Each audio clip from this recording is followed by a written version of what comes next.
If I were to ask your colleagues, your friends, or the people at your church, if you are kind, respectful, or patient, I'm sure most of them would say yes. But what would your wife say? Or your kids?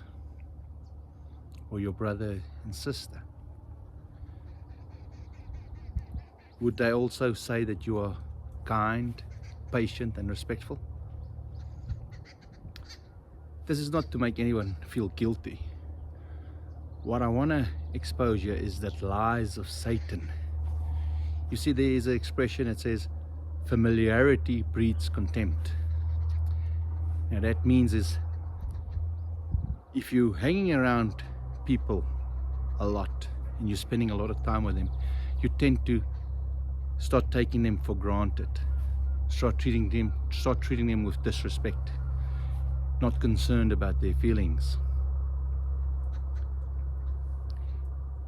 You'll see this, let's say, in your daily life with, let's say, with holiday. You go on holiday to a certain place and it's so beautiful and you enjoy it. But if you had to go stay there, eventually you would start taking it for granted. You wouldn't be seeing the good anymore. And what would happen is you would start being focused on your happiness without paying attention to the familiar things around you. And that is what Satan does to us with our families. The thing is, oftentimes we don't even notice it.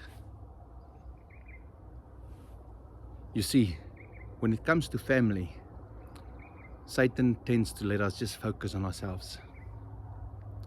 You see, you might be a Christian that reads your word and pray, and your family sees that part, and then they see how you treat people, and we often think that that is good enough, so the family can see that we are in the word and that we are godly people by the way we treat others.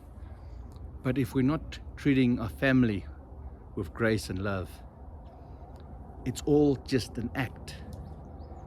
That's why so often you'll see that many kids that grow up in godly families tend to stay away from faith. They don't want anything to do with faith because to them it's hypocritical, because they realize how their father treated them.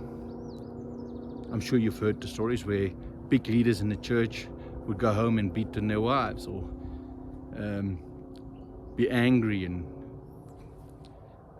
rude and disrespectful to their children. So in the same way, Satan tends to lie to all of us. He's taking our focus of the familiar. He makes it blur into the background so that we don't pay attention to that. But if your faith, your religion, doesn't start at home, it's all just an act. You see, Jesus says that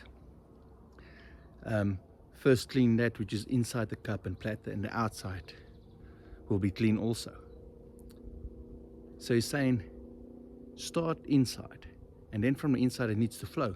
But if it misses your family and it goes out to the outside world first, it's not true, because you're not then cleansed. How can we separate that the whole time? You see, that's how Satan is deceiving you. You see, you might be praying for your family members and thinking, okay, that's what I'm doing. I'm this godly person. I'm praying for my wife. I'm praying for my husband. But you need to pay attention to your prayers for your close friends and family, because oftentimes we are praying for things that they do that actually bothers us. Their sin. Maybe your husband's drinking and you want him to stop drinking, which is all good, and you can bring those requests to God. But what you need to realize is that Satan wants to bring those sins to your attention the whole time. So every day while you're in prayer and you're praying for your family, for your son to stop behaving in a certain way, it's a constant reminder of what he's doing and not about how you are responding, how you're treating him. How would you treat Your boss, if he was a drunk, you would still be respectful towards him. You would still treat him with honor. So instead of praying for yourself and to see that you're walking in love towards this person, we tend to keep on praying for these family members that we wish to change. You see, in James 3:16 it says, "For where envy and strife is, there is confusion and every evil work." It says, where there's strife, where there's fighting, there's confusion and every evil work. So when you're fighting with your family, that is what's happening. You are inviting confusion and every evil work into your house, into your home. If I were to tell you that there's a venomous snake in your house, what would you say? Oh, because I don't see it, I'm gonna live in that house. No, you're gonna do your best to get rid of that snake before you take your family in there. But that's what we do in our homes. There's constant strife in our homes, and when we don't realize that we're inviting the enemy, confusion and every evil work into that house.